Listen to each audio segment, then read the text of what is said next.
सदगुरु कहते हैं कि दुनिया खत्म होने वाली है क्योंकि दुनिया की सबसे इंपॉर्टेंट चीज मर रही है और वो है soil.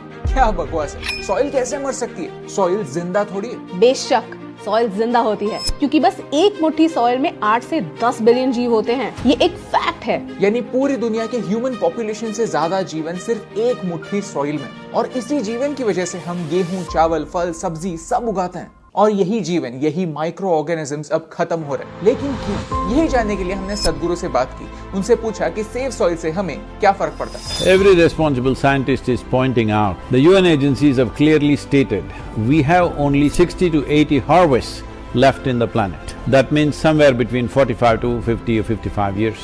After that, we don't have the ability to grow food on the land because there is no nutrient in the soil. 27,000 species of microbes are going extinct per year. If it goes at this rate, in about 30 to 40 years, we will reach a point where we cannot grow food, and if we try to regenerate the soil at that time, it will take 150 to 200 years. That means death.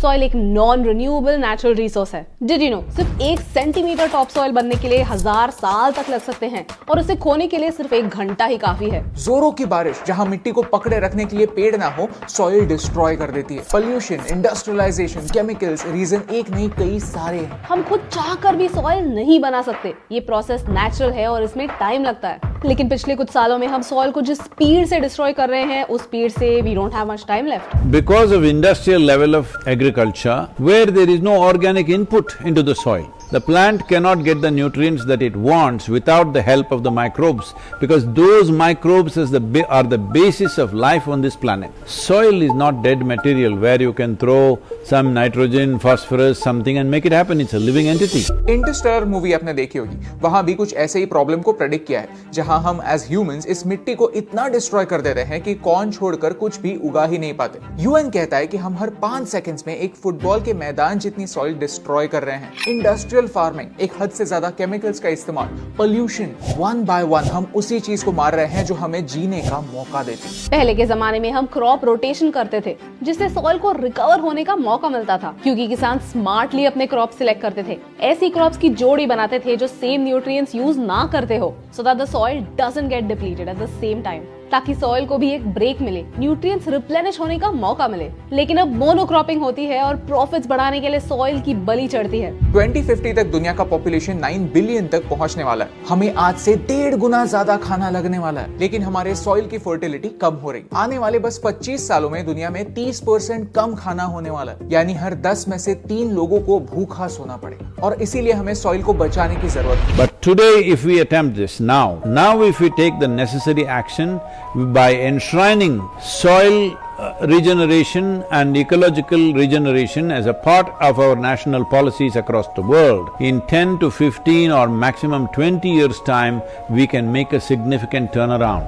Soil दुनिया का सबसे बड़ा recycling plant है जो दुनिया के organic waste को black gold में बदलता है, उससे खाद बनाता है। सॉइल दुनिया का सबसे बड़ा कार्बन रिजर्व है, यानी ग्लोबल वार्मिंग रोकने के लिए सॉइल बहुत इंपॉर्टेंट है। हेल्दी सॉइल पानी पकड़े रहता है, फ्लडिंग होने से बचाता है। सॉइल ग्रीडी नहीं है, उसे जितना पानी लगता है वो उतना ही पानी एब्जॉर्ब करता है और बाकी का पानी ग्राउंड वाटर बन जाता है, जो आने वाली जनरेशंस के लिए एक वाटर बैंक बन जाता है। सॉइल एक कंप्लीट इकोसिस्टम है।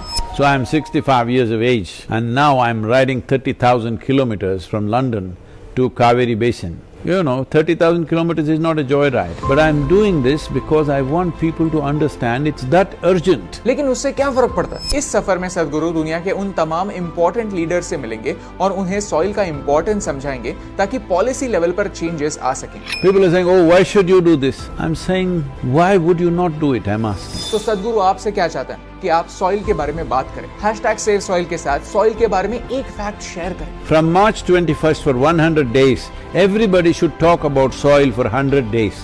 If you do that, we will aggregate these numbers on the social media platforms and come to a place where if 3 to 4 billion people have spoken about soil, no government is going to ignore it, because in a democratic nation, the only currency that flies is numbers. सदगुरु मानते हैं कि environmental issues election issues बनने चाहिए। वही सरकारें चुनकर आनी चाहिए जो हमारा भविष्य सुरक्षित रखने का वादा करें और उसे निभाएं। अगर आपको इस वीडियो से वैल्यू मिली तो इस मूवमेंट को आगे बढ़ाने में हमारी और सदगुरु की मदद कीजिए। जब तक हम दुनिया की सरकार से डिमांड नहीं करेंगे, उनसे सवाल नहीं पूछेंगे, तब तक इन्वायरमेंट को कोई भी सीरियसली नहीं लेगा। और यही इंपॉर्टेंट बात आप तक पहुंचाने से मुझे फर्क पड़ता है।